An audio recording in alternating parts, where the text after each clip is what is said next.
In this recitation, we will first give a review of optimization method, and in the next part, we want to discuss some practice issues in optimization. And in the third part, Cody will discuss some training tips in PyTorch. First, we will review optimization method. The first optimization method is mini-batch gradient descent. What is mini-batch gradient descent? We perform update for every mini-batch of data in the whole data set. Why we were using mini-batch data set? Basically, the first optimization come to mind is batch gradient descent. But for batch gradient descent, we will use the whole data set for one update.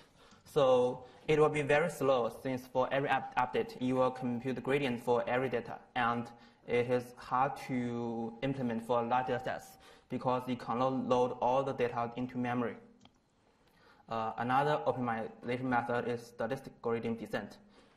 In this method, we will update for one data at one time. This is good because we can load one data in one time, so the memory problem is not a problem. But in this case, we will have very high variance update. See the figure? The figure is one figure for gradient descent update. You will find the loss will go up and down. So we do not like this kind of update. So we want to use a mini-batch gradient descent that have both advantages of batch gradient descent and statistic gradient descent. The update equation. Suppose our model is f, and we have the parameter theta.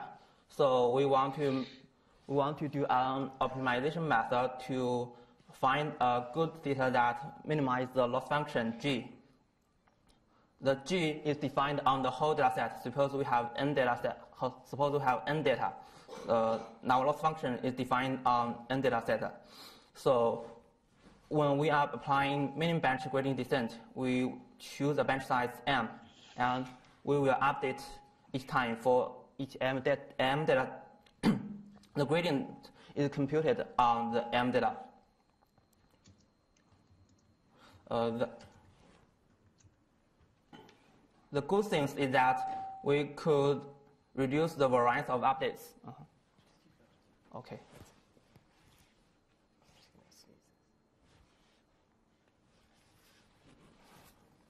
Also, the computation will be faster because you can use GPU to perform matrix multiplication.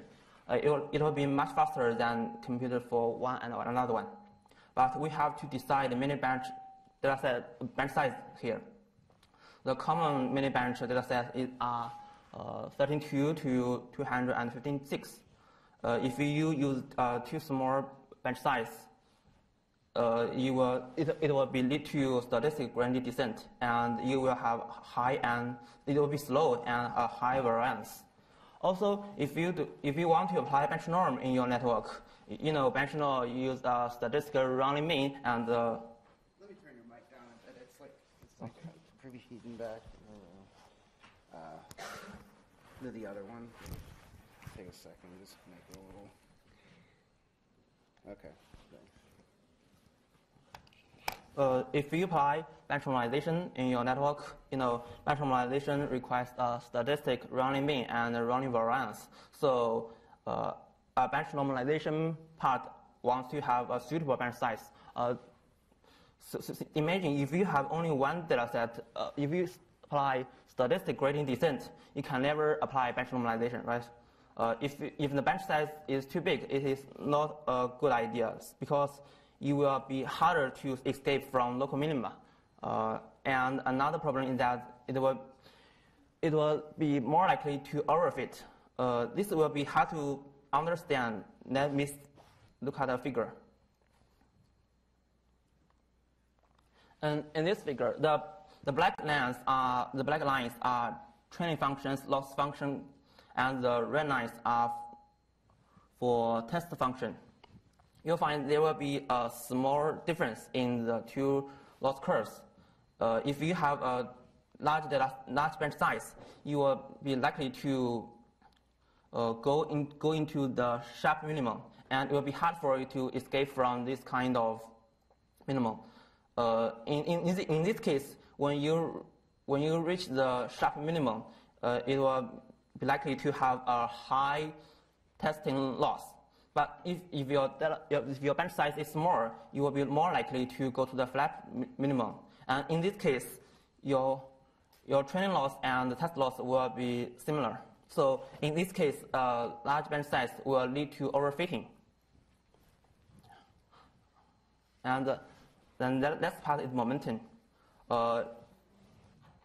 We have already discussed momentum in homework 1 part 1. And you are familiar with the update writer.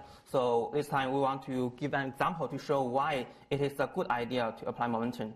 We want to find the minimum of such a function, z equals to x times x and 15y times y. The function looks like something like this. So in one direction, it is good to optimize, but in the other dimension, it will be hard to optimize. So if you are applying gradient descent, the gradient will change sharply, like in the one dimension change from here to there. So it will be very slow to come to the minimum. But if you apply momentum, you will find it will be fast because in the y dimension, you have less updates. So momentum will reduce the updates for dimensions whose gradients change directions sharply. And it will increase updates for those dimensions, the gradient are in the same directions. So in this case, momentum will speed up the optimization. For this one, NAG is another method proposed for speed up optimization. The momentum method uses history information for better update. So an easy idea to come to your mind is to add some future information. So you can see the update equation is just a little different from momentum because you will use the update for a future point. Look at the equation: theta minus gamma vt plus 1 is the update for the next point, right? So you will compute the gradient for the next point. So this will be different from, recall that the gradient descent method is something like this. It will compute the gradient at the point theta. But for NAG, you will compute the gradient for the next point. So compared to momentum, you will use the future information. If you find that you will go up in your next step, it's better to correct you in this step. So this is the figure to show the difference from NAG to momentum. You'll find that in this method, you can correct your steps by the future information. So it's better to correct you this time instead of the last time. The next method is add grad. The previous method, SGD, momentum, and NAG will apply the same learning rate for all parameters. This is simple, but in some cases, the learning rate for all parameters are different. One easy example is that for the bias and weights, they should have different learning rate, right? So add grad is for update the learning rate to different parameters. It will apply large updates for infrequent parameters. So some parameters have very small gradient. So in this case, they will have very little update compared to those who update frequently. For those who update frequently, we want to have a smaller updates. So we want to see the update equation. RT is the sum of the squares of gradients. So in RT is a vector. In the element of RT, if one of the element of RT is big, it means that you will update frequent in this parameter. If another element in RT is small, it means that for this parameter, the update is small. So we want to use this to penalty the gradient so that we could update large for infrequent parameters. The good thing is that we could dealing with sparse data. In sparse data, most dimensions of the parameters will have less frequent updates. Only a few of them will have frequent updates. So at-grad will be good when you are dealing with sparse data. And you do not need to tune the learning rate because it is an adaptive method.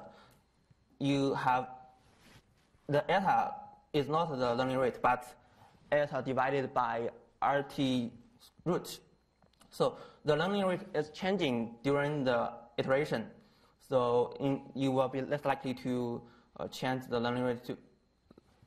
But there are also some disadvantages.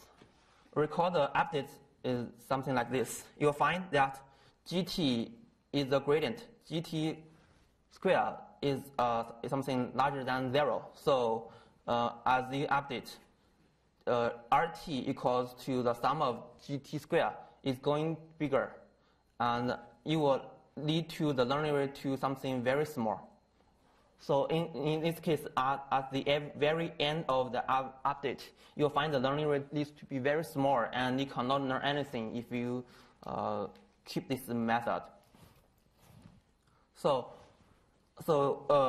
at-grad has such a disadvantage. So people want to modify the method. So there is the add-data method.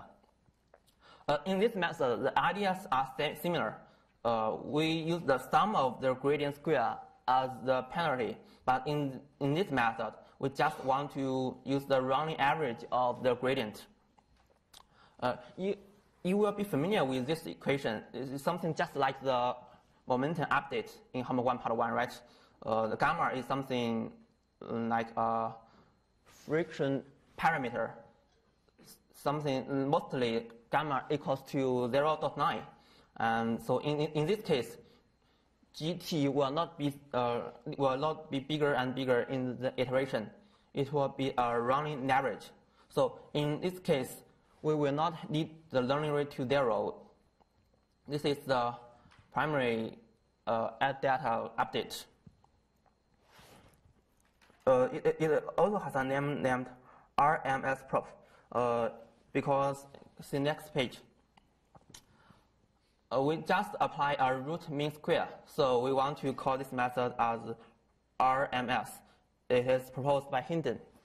But in this case, we still need the learning rate, right? Look at this function. We still have an eta, so we still need to decide a proper learning rate. So in this case, we want to use the rounding average of the absolute theta to decide our learning rate for this equation. This equation describes the updates for delta theta square. So it is the rounding average of square parameters. It describes the updates for theta. So we want to use this equation to decide our learning rate. We can replace the eta in the previous update to the RMS theta for a distribution of the learning rate. In this case, we have no learning rate in the final update. And you may be interested why we want to use this. Look at this equation. GT is something like gradient, right? And the RMS GT is also a gradient. So for this fraction, it has no unit. But in the left equation, it's delta theta, right? So the left is something like delta theta. But in the right, eta is something with no unit. So in the right, you have no unit. So the units do not match. So we want to modify eta to something have the unit of theta. So it is the intuition of this method. And now we have two different ideas improving FGD. The first is like momentum and NAG. We will use more gradient. For momentum, we will use the history gradient.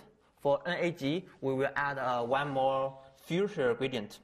The next idea is something like add grade and add data, we will have different learning rates for different parameters. So we want to combine the two ideas, and we got LM. The update is just the combine of the two. First, we want to store the rounding mean and rounding variance of gradient. Note that the variance is uncentered. In this case, we have MT and VT. And do not look at this first. We want to discuss the update rule first. So in this case, just like add grade and momentum, we can have this update. MT is just the update method for momentum, and this part is the update for add grade. So this is the initial update for add method. But there's one more problem, that MT and VT are initialized as zero vectors. So they are biased given the gradient. Look, in this equation, we think MT is the rounding average of the gradient, and VT is the rounding average of gradient square. So we want the expectation of MT equals the expectation of gradient. But if you do some math, you will find the expectation of MT does not equal to the expectation of GT. If you have some problems lead to this equation, you can ask Ampiada. I do not want to discuss because Bisha said we do not need to have any theoretical analysis in the recitation. So if you have problems understanding why they are biased and how we correct them as this, you can ask Ampiada. There's one more question. As we said, Adam looks like RMS with momentum.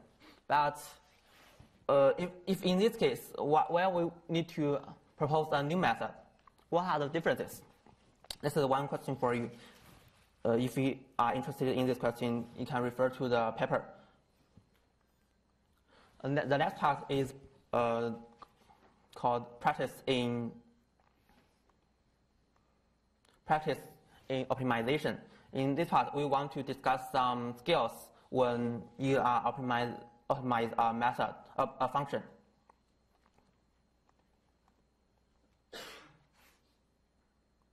The first one is parameter initialization, because when you are beginning your optimization, you first need to have some parameters and then update them. So the first question is how we initialize the parameters. There are some questions. Can we start with zero initializations? And also, can we have equal initializations? The answers are no, because if we have equal weights, the gradient to each parameters are the same. Consider MLP layer. If the parameters for the weight matrix is the same, you have the same gradient for all the parameters. So you cannot learn the different things for the parameters. So the matrix will return to our scala. So we need to have different initializations to different parameters. There are some methods. The first is random, as you write in homework 1 part 1. And there are also some other initializations we will discuss later. And the last one is pre-training. Pre-training means that you have already trained a network in some other task or also in this task, and you can reuse the parameters.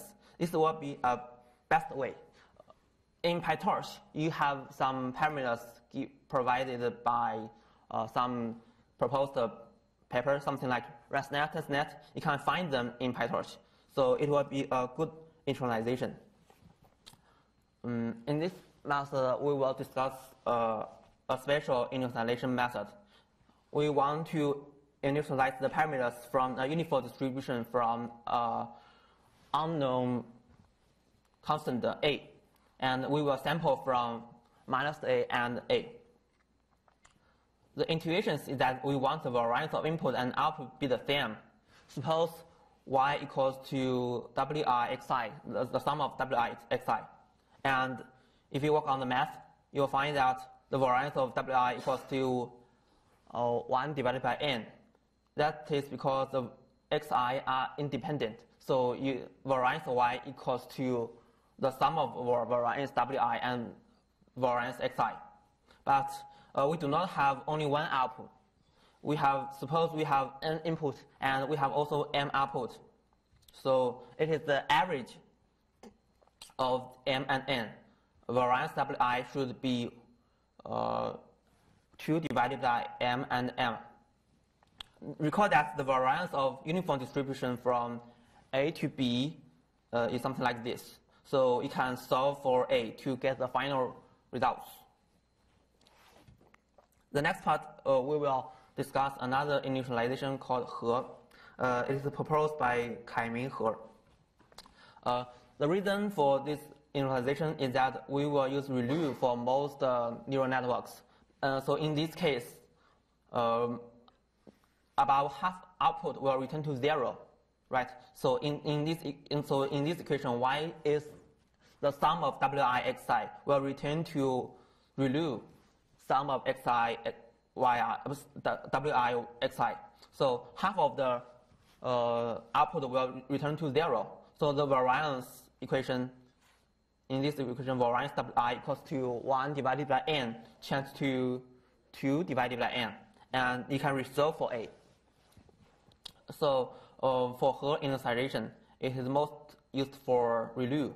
But for this initialization, it's for Tash and sigmoid. Although we discuss such initialization, the most common used initialization is the random initialization. In PyTorch, you do not need to do anything to implement this initialization. The reason is that if we apply batch normalization in a neural network, the neural network is very easy to train and very stable when updating. So you do not need to do extra things. But you can also try the different initializations. But from my experience, you can still reach the state of the art without doing any pre-initialization. The next thing.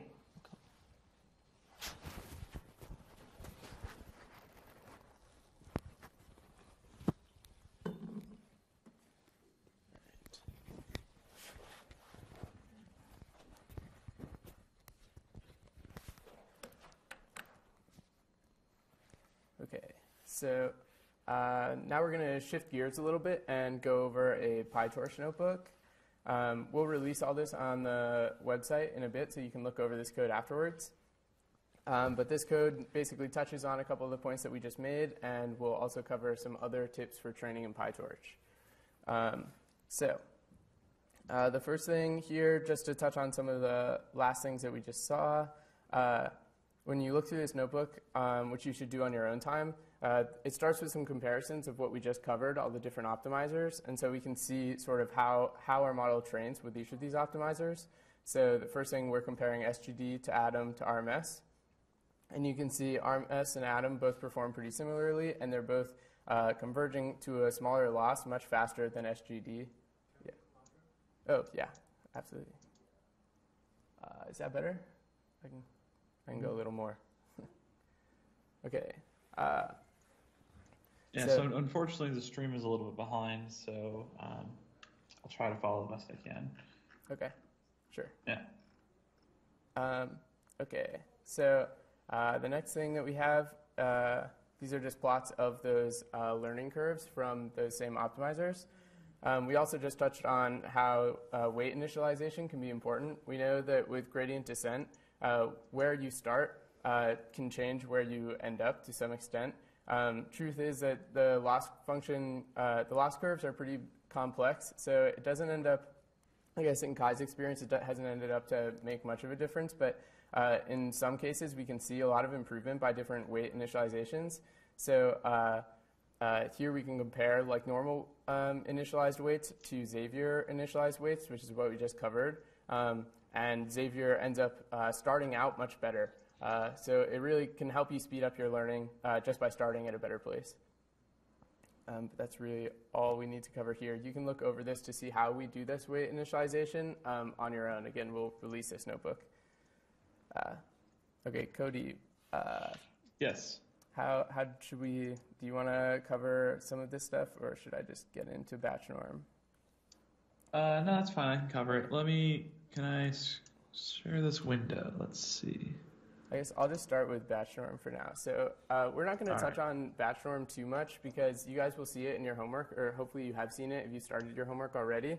But the main idea with batch normalization, it's a regularization technique, and the inspiration is this thing, internal covariate shift, which is the idea that the covariate distribution in some of your outputs shifts over time as you're training and as your network parameters get updated. And so if you think of some of the earlier nodes in your earlier layers of your network as covariates to the downstream nodes, basically those downstream nodes end up seeing this shift in activity, and they have to respond to a shifting distribution in their inputs. And so this is not ideal. So we can use batch norm to sort of counteract that, so that over training, our batches, as seen by each of these individual nodes, that distribution is more stationary, and they don't have this problem.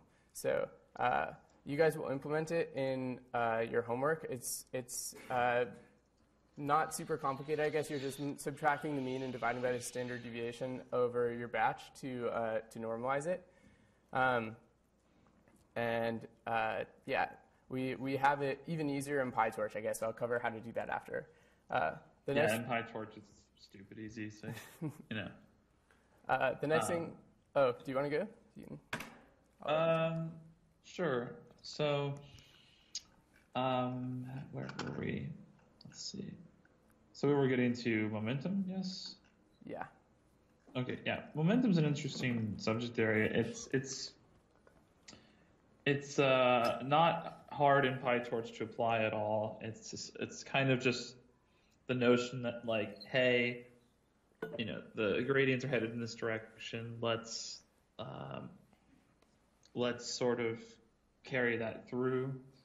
We talked about batch norm. Dropout is another technique that it's interesting. So sort of just blowing out some of the networks and the networks. It's essentially just cutting some of the actual links between nodes. So the weights can actually force the network to become more resilient, in the sense that the information, you kind of force it to propagate through multiple links instead of just one. And that's another technique that can be applied. You have to be careful with this one. Weight decay is another interesting topic. There's a lot of different sort of techniques we're showing here. The thing that I like about this notebook in particular is that there's a lot of good example code to get you started with part 2.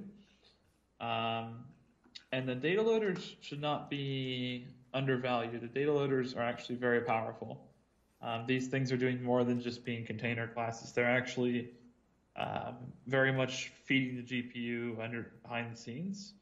They can, at least. They can be fetching data ahead of time. And it took me quite a while to sort of wrap my head around exactly what they're doing. But it's also very useful to be able to develop sampling methods or use the ones that are built in. And in general, so for example, you usually will want to do some kind of random sampling on your training data for each epoch, but you also want to hit every data element, or at least many of them usually.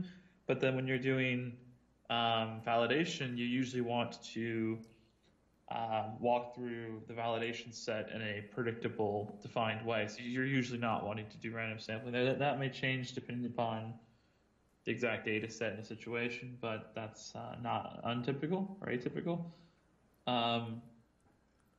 And all this is sort of just getting familiar with the basic concepts of PyTorch. One of the things that I do want to point out is that the notebook actually does a pretty bad job with, should fix this at some point, but a lot of these graphs, the scales aren't matched, so we have to be careful and really pay attention to the scales. So, for example, when we get down to the difference in initialization, it looks the same, but if you look at the scale, you realize, no, it's not the same. So I guess that's another topic we could talk about. How you initialize the weights kind of matters, and I'm not going to pretend to be an expert in this area, but like the Xavier initialization is kind of just the most popular one right now. Like that's essentially the one that's proving to work out the best. Essentially, it's hard to visualize, but like every single one of these links and every stage of the network are kind of all moving towards the same target. This was actually talked about a little bit later in the class, but so because of that, the way you initialize them is actually fairly important. And there's a lot of theory that goes into this, but essentially making them all the same is very bad because they'll all move in the same way and they won't actually diverge, if that makes sense. Random is okay in the sense that like it's at least they will start in different places, but unfortunately it takes a long time to like learn through sort of displace that randomness into something useful. And so there's definitely better ways to seed the network, if that makes sense. And a lot of this at this point in time is kind of just playing around with what works.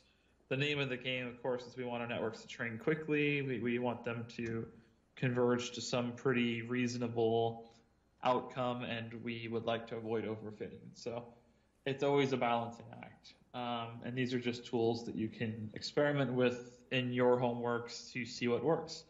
Yeah. Okay. I would say the Dropout's the biggest hammer that you can swing, and it's easy to overdo it. So I would. Yeah. Here, I'll talk about this a little bit more. So yeah, we're really the goal. We're just going to cover a couple techniques about how to regularize your network to avoid overfitting, and one of those things that we've been talking about is dropout. So dropout, we mentioned, is like this way of dropping out neurons, and the whole idea is that essentially when you're training a really complex network, certain neurons, they seem to develop some sort of codependence on one another, where if one neuron, you can think of it as like when one neuron fires, like certain neurons might fire together, and so you can think of it as having some sort of redundancy in the network. And so the idea to overcome this is to randomly on each forward pass just totally mask out certain neurons, like ignore that they're there, and so any codependencies that those dropped out neurons had will hopefully be lost, right? So so that's one of the techniques that's pretty helpful, and in PyTorch it's really, really easy. Same with batch norm. So here we have a quick little model using both of these things. We can see that we have just linear projection layers that go from the input space down to a size of 64. And then we follow it with a batch norm layer, which in PyTorch you can use batch norm 1D, or there's batch norm 2D and a couple others. But they just take in the number of features with which they're operating over. So we project it down to 64. We'll use batch norm layer on these 64 units. And then we can follow that. So typically it would go like linear layer to batch norm to activation, and then into a dropout layer before the next one. And the dropout layer just takes in a probability and will generate its mask in each forward pass. You don't have to worry about it. That probability, you'll see some when you read papers, you can see what people tend to use is typically in the range of like 0.1 to 0.5-ish. And yeah, you can play around with that and see. So the one important thing to note on both batch norm and dropout is that, well, if you've done it in homework 1 part 1, or you're about to do it in homework 1 part 1, you'll see that batch norm is different at training time and test time. And dropout, well, at training time, we want to drop out neurons, and so that we learn to ignore those dependencies. But during test time, we don't want to drop out those neurons because we'd be losing information, right? So the idea during test time is that we want all our information present. We don't want to drop out anything, and then we want to just feed through our network as it was originally. So both of these modules have different training modes and test modes. So it's important when you write your code for homework 1 part 2 and all the Kaggle competitions going forward that you use the module.train and .eval functions in PyTorch. That's how your like parent model will alert all of its children modules within it that it's either at training time or test time. Because if you don't, then you might be dropping out neurons that you otherwise don't want to, and you'll be losing information and not performing as well as you want on the test set. Yeah, if you use a high dropout value for part 2, you will be kind of shooting yourself in the foot. Like I had this happen to me. Don't you know, just be careful with dropout. You don't overuse it. Yeah, it kind of depends on the problem. But some problems, when you read papers on them, you'll see higher values. Other times you won't. Probably better to start out cautious and then see where it goes. I would start out without it completely, and then if you get to some reasonable outcome, and you want to try to improve it, then that would be a good case for dropout, I think. Yeah. But yeah. So then there's a couple other regularization techniques that we can use. So weight decay is one of those. It's also, yeah.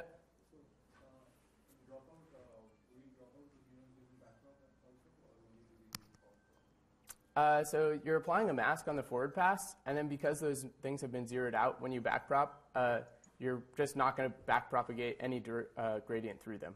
They're just zeroed out completely. Yeah. So those neurons you can treat them as if they just weren't there. Like they're not being updated because they didn't contribute anything to the output. So yeah, weight decay is another regularization technique. The whole idea here is to kind of keep our parameter values small, because if you allow your coefficients or your parameters to kind of just blow up, then it's easy to model some super crazy function and overfit your training data. So there's L1 and L2 regularization. Most common, I guess, that we see is L2 regularization, which we can see here. The whole idea is that you're just tacking on a penalty term to your loss function. So now it's your loss that was your divergence between your expected output and your predicted output. You're now also contributing some term for how extreme your parameter values are. And that has another hyperparameter to see how heavy you weight this penalty relative to the divergence. And the whole idea here is just that if you're minimizing now the divergence plus this penalty term, you're trying to minimize both those components. So you might try to keep, there's like some pressure to keep those parameters low. So that's weight decay. In PyTorch, using weight decay and using momentum as well, and a lot of these things, if you do a quick Google, you'll see it's pretty straightforward. It's as much as just adding one little parameter value into your optimizer. It's just the weight decay parameter. Yeah, these are super easy to add to a network. Stack, dropout, batch, norm, the whole 9 yards. Yeah. So another reason to want to keep your parameters small is that if they blow up and get extremely large, then you could get an overflow error. So if at some point when you're printing throughout your training and you start seeing NANDs show up, then you know this might be one of the problems. So another technique that we can use is gradient clipping, which is basically just setting a ceiling to what your parameter values can be. And so every time when you've updated, you just essentially hack off the ones that are over that value. It keeps them at that threshold. Yeah.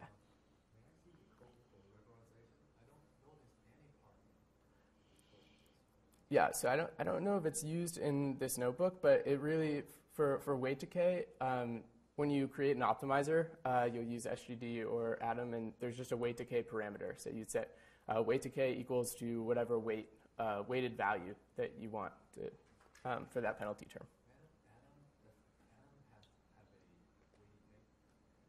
I think it has a weight decay. It won't have momentum, I believe, because.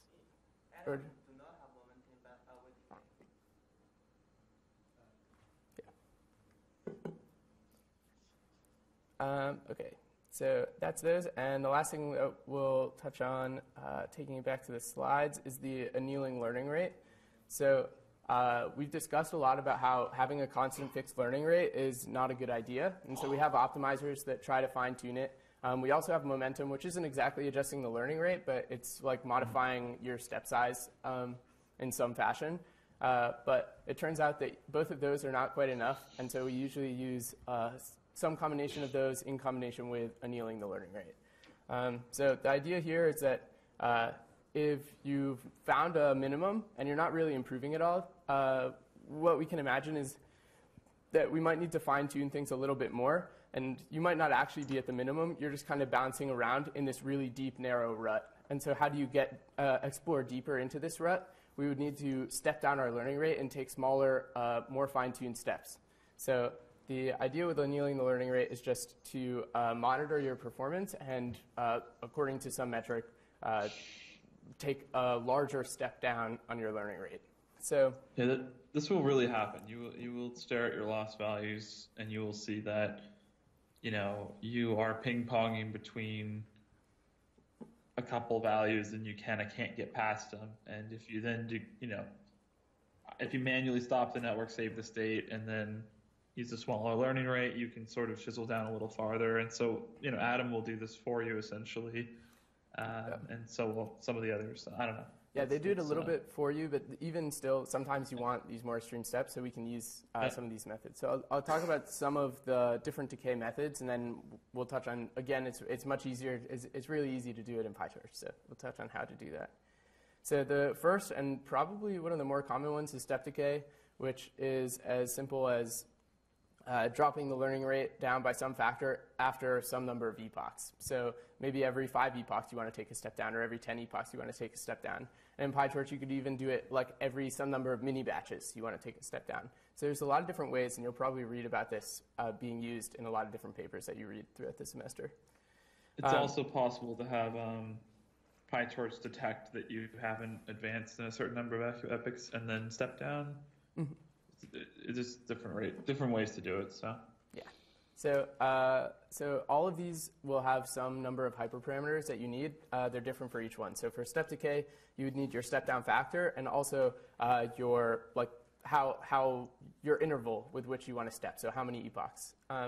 The other ones that we have, there's exponential decay, which is in this mathematical form, and you just specify your initial learning rate and also this value k, which dictates how much you step in each iteration. And then the last one is a plateau decay, which I don't think is a formal name, but it's a thing that's nice in PyTorch. So basically the idea is that while you're training, you might want to watch your validation error or loss and see your performance on the validation set. And at some point, you might see that stop to improve. And so that's probably where you're in this rut, and you want to shrink your learning rate to explore deeper. So when we stop seeing improvement on the validation performance, then we could step down the learning rate. So that's the idea with the plateau. It's rather than a certain interval of time, it just goes until we stop seeing an improvement, and then it drops. So in PyTorch, there's a torch.optim.lr scheduler package or module. And basically, that module has a bunch of different learning rate schedulers that you can use. So there's step LR, exponential LR, and reduce LR on plateau, which cover the 3 that we just talked about. There's also many more. Each one will require the hyperparameters that we just discussed unique to it, so you should read the docs and figure out how to use them. There's also a lot of other functionality that you can get out of these. And using them is as simple as just creating them, and then at the end of your epoch, after you've done your validation loss, you can just call the .step method. And the .step method will handle its update. So it can take in some value that you need. So like considering the plateau loss, you might want to step down when the validation loss stops improving. So at the end of each epoch, we can feed it our validation loss. It will maintain some sort of history of this epoch loss and decide whether it stopped improving according to the thresholds that you've given it. And then it'll handle that update for you. Yeah. Yeah. I don't know how long I should train my model because I know, like CNN, there will be a huge drop after lots of efforts. But at Mellon, doesn't happen for CNN because it costs some money to train a lot of models. Okay, that's a hard one to say, and I think it kind of depends on the problem. But in general, that what you're describing of like training a long time and not seeing improvement and then seeing a large drop, I don't think, like typically if you're not seeing improvement from the beginning, you should probably stop and not waste your money on training it. There's something else going on. Maybe like try a different learning rate or something like that. But if you're seeing the way these, I'm sorry, the way these things typically go is you will see your sharpest drop in loss in the first epoch or the first two epochs or so. It's like it's usually a decreasing gains kind of thing to the point where it settles down to some oscillating value. And then if you want to go a little further, that's when you want to decrease the learning rate. That's usually how that plays out.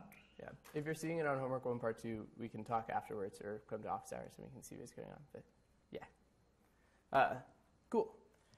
So if that covers annealing learning rate, covered this. I think that's everything we have for today. So hopefully that gives you some good tips for how to improve your model for the CAGO competitions for both this homework and any homeworks going forward. Yeah. Cool. Any other questions? All right. For homework part 2, you need to, for at most 20 apples, if your learning rate is good. And for every apple, at most 15 minutes with, 15 minutes at most, 1 apple. Yeah, GPU, not on GPU, on item. PQ X large or? Yeah, GPU X large. 15 minutes at most, and 20 other apples at most. You can decay. Yeah. So, by the way, can you share some points or tips about the preprocessing of the data in Sure. Chicago? Yeah. Okay, I can cover like you mean how to use a data loader? Yes. Yeah. Okay, I can talk about that. I don't know if we're still streaming, but yeah. We are. Yeah. Okay, so I can discuss a little bit about how that stuff works. I think it's going to be discussed more heavily next week, but Next week. yeah. So The next week is the first submission due, right? yeah. Okay. Yeah. So I'll touch on it a little bit now. So the question that was just asked is to get a little bit more of an idea of how to handle your data in PyTorch, which I think we're going to cover a lot more next week in our recitation, which covers more on PyTorch and debugging your PyTorch code and things like that. But I'll give you a quick little overview just so that you guys can get started on the homework. So the whole idea with the data processing in PyTorch is just that we have, what's that? Okay. So with handling your data in PyTorch, you have two things that you will likely need at some point throughout this course. The first is the data sets, and the next is the data loaders. So data sets are really just meant to house your data, and so you would create this instance of the dataset class, and those have a length method that you need to specify, which tells you how many samples are in your data, and then a getItem method that you need to specify, which will take in an index, and it just needs to return that sample from your data. So you can really use this to do anything. It's just as long as you follow that interface, which is just a way of holding your data and being able to retrieve a certain sample. But it also lets you play around with batch sizes and things like that as well. So it's interesting. So the whole idea with the dataset class, you should do most of your work at initialization, and then your getItem method should be relatively quick because you're going to be retrieving samples over and over again. So you want that to be as efficient as possible and do most of the heavy lifting before you start your training routine, right? So when you initialize this data set. And then you have a data loader, which takes in a data set, and basically that's what handles. So the data set, you can retrieve individual samples. The data loader will use your data set to retrieve individual samples and build your batch. So it takes in a data set and a couple other parameters, things like whether to shuffle the data or not, and a couple other things regarding like using GPUs, which I think you can read about in the docs or we'll touch on next week. And then there's a couple more advanced functionality to the data loader that you won't need for this homework, but we'll probably cover next week so that you guys can use it in future homeworks. But does that answer the question? Yeah. Cool. All right. Anything else on the homework or anything else? Cool.